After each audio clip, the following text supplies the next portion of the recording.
Hello दोस्तों, जानो और सीखो के एक नए वीडियो में आपका स्वागत है। और आज हम जानेंगे बहुत ही इंपॉर्टेंट कॉन्सेप्ट के बारे में जो इंट्राडे में भी, लॉन्ग टर्म में और शॉर्ट टर्म सारी तरह के ट्रेड में वैलिड है। उसको कहते हैं ट्रेंड एनालिसिस। ये क्या होता है, इसको क्यों इतना ज़रूरी है इसको जानना, ये सब हम समझेंगे इस वीडियो में।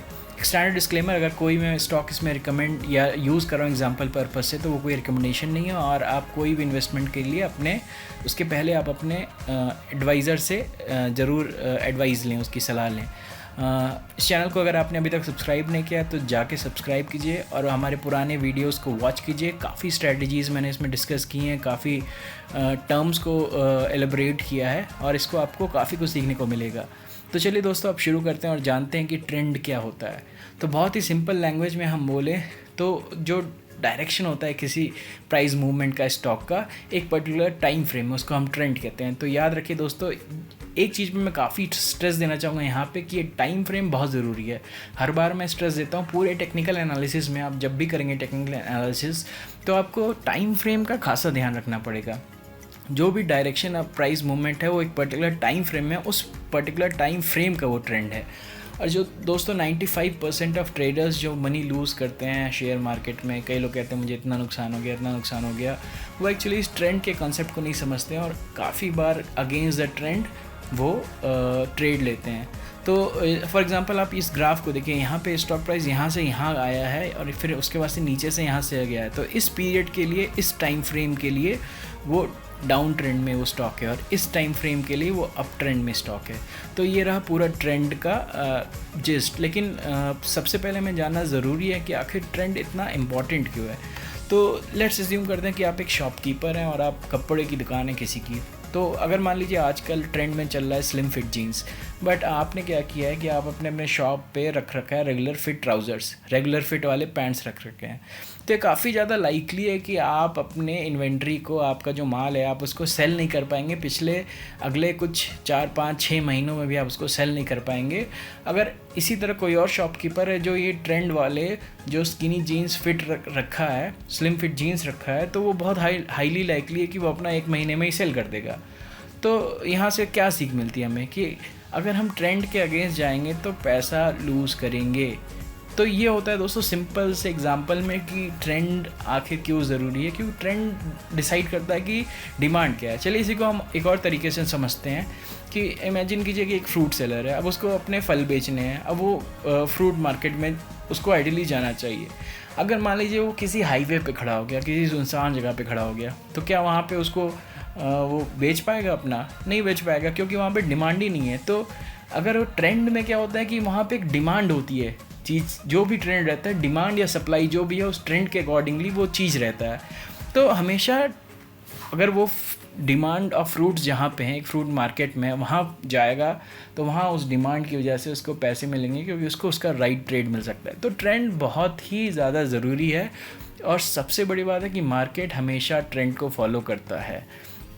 ये बात तो कभी मत आप भूलिएगा कि हमेशा ट्रेंड का आपको आइडिया होना चाहिए। जिस भी स्टॉक में आप इंट्राडे ट्रेड कर रहे हैं या लॉन्ग टर्म इन्वेस्ट कर रहे हैं, उसमें आपको ट्रेंड का आइडिया बहुत ही ज़रूरी है। इसीलिए दोस्तों कहा जाता है कि आप ट्रेंड को ट्रेड कीजिए। ट्रेडर्स का सबसे बड़ा प्लस पॉइंट है, अगर वो ट्रेंड के साथ ट्रेड करते हैं तो हमेशा वो फ़ायदे में रहते हैं। तो ये मार्केट जो पूरा होता है वो ट्रेंड को ही फॉलो करता है दोस्तों। ट्रेंड कितने तरह के होते हैं? 3 तरह के ट्रेंड होते हैं। पहला होता है अप ट्रेंड, जैसा कि मैंने आपको यहाँ पे दिखाया है कि यहाँ पे प्राइस देखिए नीचे से ऊपर जा रहा है। आप यहाँ देखेंगे कि ये यहाँ से स्टार्ट किया तो यहाँ ऊपर गया, फिर ये नीचे आया, लेकिन फिर ये ऊपर गया, फिर नीचे आया, फिर ऊपर गया। लेकिन इस पूरे टाइम फ्रेम का अगर आप देखेंगे ट्रेंड तो वो पॉजिटिव है। तो इसकी क्या आप देख सकते हैं यहाँ पे एक चीज़ आप नोटिस करेंगे कि ये ऊपर जा रहा है, फिर नीचे जा रहा है, ऊपर। तो ये हाई जितना ऊपर जा रहा है उसके अगली बार और ऊपर जा रहा है, फिर और ऊपर जा रहा है, और ये जितना नीचे जा रहा है अगली बार और कम नीचे जा रहा है और कम नीचे। इसको कहते हैं हायर हाइज और लोअर लोज। ये एक अप ट्रेंड का निशानी होता है। तो दोस्तों आप ये देखिए, ये अप ट्रेंड में स्टॉक, ये डाउन ट्रेंड में। और कई बार क्या होता है कि वो मार्केट डिसाइड नहीं कर पाता है, तो वो ऐसे अब इस छोटे से रीजन में आप देखिए, इस टाइम फ्रेम में वो साइडवेज जोन में है, वो डिसाइड नहीं कर पाया कि ऊपर जाना है कि नीचे। तो इसको कहेंगे साइडवेज ट्रेंड। तो हर चीज़ के लिए सबसे ज़्यादा ज़रूरी होता है आपको एक टाइम फ्रेम चाहिए। इस टाइम फ्रेम के लिए साइडवेज ट्रेंड है, लेकिन इस टाइम फ्रेम के लिए एक लॉन्ग ट्रेंड है। तो ये तो तरह ट्रेंड के बारे में। तो शॉर्ट, मीडियम और लॉन्ग टर्म ट्रेंड कैसे हम एनालाइज करेंगे, ये भी हमें समझना ज़रूरी है। लेकिन रियल वर्ल्ड में चलिए देखते हैं आखिर एक्चुअली में शॉर्ट टर्म ट्रेंड का टाइम फ्रेम क्या होता है। तो शॉर्ट टर्म जो ट्रेंड होता है ना दोस्तों, वो शॉर्ट टाइम फ्रेम के लिए होता है, जैसे 5 दिन का या 6 दिन का या 15 दिन का जो ट्रेंड है स्टॉक में।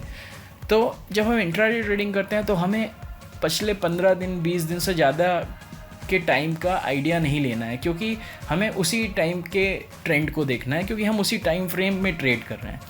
क्योंकि हम अपना ट्रेड भी एक ही दिन के लिए रखेंगे या 4 घंटों के लिए रखेंगे, तो हमें ज़्यादा से ज़्यादा कंसर्न होना चाहिए पिछले 10-15 दिनों के ट्रेंड के लिए। अगर आप मीडियम टर्म इन्वेस्टर हैं तो आपको एक टाइम फ्रेम चाहिए जैसे 3 महीने का। आपको पता रहना चाहिए कि उस 3 महीने में स्टॉक का क्या ट्रेंड है। और ऐसे अगर आप लॉन्ग टर्म इन्वेस्टर हैं तो आपको सालों का ट्रेंड, मतलब 2 साल से स्टॉक कैसा बिहेव कर रहा है, साइडवेज में जा रहा है कि ब्रेकआउट दे रहा है, ये सब आपको जानना है लॉन्ग टर्म ट्रेंड में। तो एक बात और यहाँ पे मैं आपको बताना चाहूँगा, अब ये एक ही जो स्टॉक है वो मतलब कि डिफरेंट ट्रेंड्स में हो सकते हैं based on time frame they are seen in. अब इसको आपको मैं समझाने के लिए ऐसे आप समझिए कि मान लीजिए 3 महीने का टाइम फ्रेम है, एक टाइम फ्रेम है 1 साल का, तो ये बहुत ही हाईली लाइकली है कि वो स्टॉक पूरे 3 महीने के टाइम फ्रेम में वो हो सकता है अप ट्रेंड में रहे, लेकिन वो पूरे 1 साल का अगर आप टाइम फ्रेम लें तो उसमें डाउन ट्रेंड में रहेगा। अब इसके लिए आप भारत फाइनेंशियल का चार्ट देखिए, तो आप यहाँ देख सकते हैं कि इस पॉइंट से लेके ये लास्ट पॉइंट तक स्टॉक का आप देखिए एक डाउन ट्रेंड है। ये लोअर लोज बना रहा है और लोअर हाईज बना रहा है, मतलब ये देखिए नीचे गया, फिर हाई बनाए, लो और नीचे लो बनाया, लोअर लो, और फिर और ये लो हाई बनाया। तो ये देखिए पूरा स्टॉक डाउन ट्रेंड में है। यहाँ से यहाँ तक का टाइम फ्रेम लेंगे, लेकिन आप यहाँ से यहाँ तक का टाइम फ्रेम लेंगे तो ये देखिए स्टॉक अप ट्रेंड में है। इस पॉइंट से लेके इस पॉइंट तक ऊपर गया, तो इस छोटे से टाइम फ्रेम में वो अप ट्रेंड में है, लेकिन ये लॉन्गर टाइम फ्रेम में ये डाउन ट्रेंड में स्टॉक है। तो अगर आप एक लॉन्ग टर्म इन्वेस्टर हैं तो आपके लिए कंसर्न होगा ये लंबा वाला टाइम फ्रेम जिसमें उसका डाउन ट्रेंड है स्टॉक। और अगर आप ट्रेड कर रहे हैं तो आपको ज़्यादा कंसर्न होना चाहिए इस छोटे छोटे जो ट्रेंड्स हो रहे हैं, इस पर आपको ज़्यादा फोकस करना चाहिए। तो ये होता है कि एक ही स्टॉक जो हो अलग अलग टाइम में टाइम फ्रेम के अकॉर्डिंगली डिफरेंट ट्रेंड्स में हो सकता है। अब सबसे ज़रूरी चीज़ कि हम ट्रेंड को आइडेंटिफाई कैसे करें, तो सबसे आसान तरीका जो होता है ट्रेंड को आइडेंटिफाई करने का वो होता है सिंपल मूविंग एवरेज या exponential moving average. Simple moving average ज़्यादा प्रिसाइज होता है लॉन्गर टर्म ट्रेंड के लिए, और आपको शॉर्ट टर्म में ट्रेंड पता करना है तो आप EMA भी यूज़ कर सकते हैं, एक्सपोनेंशियल मूविंग एवरेज। तो अगर कोई लॉन्ग टर्म में अप ट्रेंडिंग स्टॉक है तो उसका जो प्राइस होता है वो 200 डेज़ का जो उसका सिंपल मूविंग एवरेज है 200 डेज़ का, उसके हमेशा एबव ही रहता है। उस जो 200 डेज़ की सिंपल मूविंग एवरेज की लाइन है उसके ऊपर ही रहता है। अगर आपको सिंपल मूविंग एवरेज का कंसेप्ट नहीं पता है तो आप हमारे पुराने वीडियो में देखिए जिसमें मैंने एक इंट्राडे स्ट्रैटेजी में मूविंग एवरेजेस का एक्सप्लेनेशन दिया है। तो जब स्टॉक अप ट्रेंड में होता है दोस्तों तो हाइयर हाइज और लोअर लोज होते हैं, जैसा मैंने आपको अभी बताया था थोड़ी देर पहले कि नए नए हाइज बनाता रहता है और जो उसके लोज होते हैं वो धीरे धीरे कम रहते हैं। और अगर लॉन्ग टर्म डाउन ट्रेंड में स्टॉक है या डाउन ट्रेंड में स्टॉक है तो प्राइस यूजुअली क्या होता है कि वो 200 डेज़ का जो सिंपल मूविंग एवरेज होता है उस लाइन के नीचे होता है। अगर आप शॉर्ट टर्म के लिए बहुत देख रहे हैं, जैसे आप 15 दिन के लिए केवल देख रहे हैं, तो आप 200 DMA की जगह आप 50 DMA यूज़ कर सकते हैं।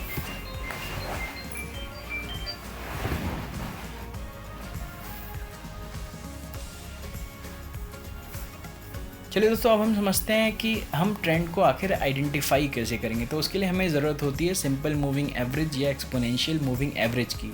तो सिंपल मूविंग एवरेज होता है कि पिछले अगर 50 डेज CMA मतलब पिछले 50 दिनों का क्लोजिंग प्राइस का एवरेज, पिछले 50 दिन में जितना वो क्लोज़ किया उसका एवरेज जो प्राइस होता है उसको सिंपल मूविंग एवरेज कहते हैं। और अगर आपको देखना है कि चार्ट पे कैसे ड्रॉ होता है तो आप how to use intraday charts करके जो हमारा वीडियो है उसको देख सकते हैं। उसमें मैंने एक्सप्लेन किया है कैसे आप ड्रॉ कर सकते हैं EMA लाइन। तो जो दोस्तों लॉन्गर अप ट्रेंडिंग स्टॉक होते हैं उसमें प्राइस जो होता है ना वो मोस्टली 200 DMA के ऊपर ही रहता है। अब ये आगे मैं आपको दिखाऊंगा अभी चार्ट्स पे कैसे आप इसको देख सकते हैं।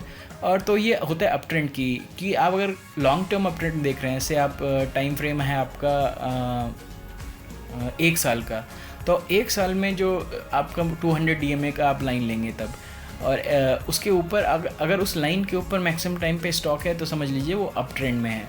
अगर आप मान लीजिए केवल 3 महीने का ट्रेंड देखना चाहते हैं, आप 2 महीने का ट्रेंड देखना चाहते हैं, तो आपको थोड़ा छोटे टाइम फ्रेम का मूविंग एवरेज लेना पड़ेगा। जैसे आपने 50 डेज़ का मूविंग एवरेज ले लिया, तो 50 डेज़ की मूविंग एवरेज पे पता चलेगा कि वो स्टॉक डाउन ट्रेंड में है या अप ट्रेंड में। जो अप ट्रेंड होता है उसमें हाइयर हाइज़ और लोअर लोज होते हैं, और डाउन ट्रेंड में उसका जस्ट अपोजिट होता है, लोअर लोज होते हैं और लोअर हाइज होते हैं। अगर stock long term down trend में तो प्राइस होता है उसका 200 SMA के नीचे होता है, और शॉर्ट टर्म डाउन ट्रेंड में तो आप छोटा एवरेज जब लेंगे 50 डेज SMA का तो उसके नीचे प्राइस रहेगा। तो अब चलिए हम एग्जांपल के थ्रू देखते हैं, इसको बहुत अच्छे से क्लैरिटी हो जाएगी हमें। अब मैंने टाटा स्टील का ये ग्राफ उठा लिया है। अब ये मैंने ऑलमोस्ट 6 मंथ्स का ग्राफ उठाया है। तो आप यहाँ देख सकते हैं कि 2000 दिसंबर से एक मूवमेंट स्टार्ट हुई टाटा स्टील में, जो उसको मार्च तक 501 के अराउंड ले आई। ऑलमोस्ट 380 से वो 500 आया। तो ये जो पूरा टाइम फ्रेम है दोस्तों, आप इसमें देख सकते हैं कि इस 3 महीने का जो टाइम फ्रेम है, इस टाइम फ्रेम में ये अप ट्रेंड में रहा ये स्टॉक। और उसके बाद से जो मार्च से लेके मई का महीना है, उसमें आप देखिए स्टॉक में एक करेक्शन आया और एक डाउन ट्रेंड में आ गया स्टॉक। उसके बाद से फिर इसने अपवर्ड जर्नी अपनी रिज्यूम की 420 के अराउंड से, और अभी अराउंड 522 पे ट्रेड करा और एक अप ट्रेंड में है। तो ये मंथली आप देख सकते हैं 3 महीने के वो अप ट्रेंड में है स्टॉक। लेकिन आप अगर यही छोटा सा टाइम फ्रेम लेंगे, ये जो पर्टिकुलर टाइम फ्रेम, तो यहाँ पे आपको पता चलेगा ये स्टॉक डाउन ट्रेंड में है। ऐसे ही आप अगर एक छोटा सा यहाँ से लेके यहाँ का लेंगे, ये छोटा सा आप एरिया अगर लेंगे, तो यहाँ पे स्टॉक देखिए अप ट्रेंड में इस छोटे से एरिया के लिए, लेकिन वो लॉन्गर टर्म में 3 महीने में वो डाउन ट्रेंड में स्टॉक जा रहा है।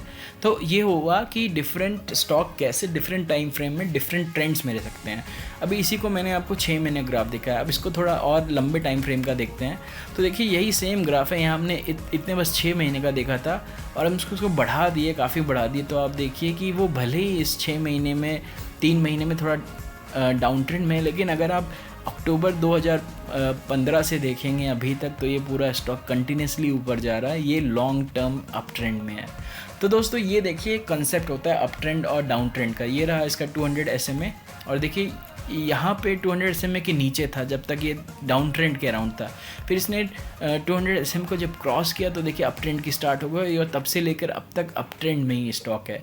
तो ये बहुत ही सिंपल तरीका होता है ट्रेंड पता करना और डिफरेंट टाइम फ्रेम का ट्रेंड। अगर हम लॉन्ग टर्म इन्वेस्टर हैं तो हम इस ट्रेंड को देखेंगे, हम देखेंगे कि ये स्टॉक अप ट्रेंड में, और हम इसमें इन्वेस्ट कर सकते हैं। और भी थोड़े इंडिकेटर्स लेके, सपोर्ट रेजिस्टेंस देख के, केवल ट्रेंड से ही नहीं इन्वेस्ट करते हैं, हम कुछ और भी पैरामीटर्स लेते हैं। तो हम बाकी पैरामीटर्स लेके चेक करेंगे, अंडरस्टैंड करेंगे कि सपोर्ट रेजिस्टेंस क्या है, फिर एक पर्टिकुलर ट्रेड लेंगे।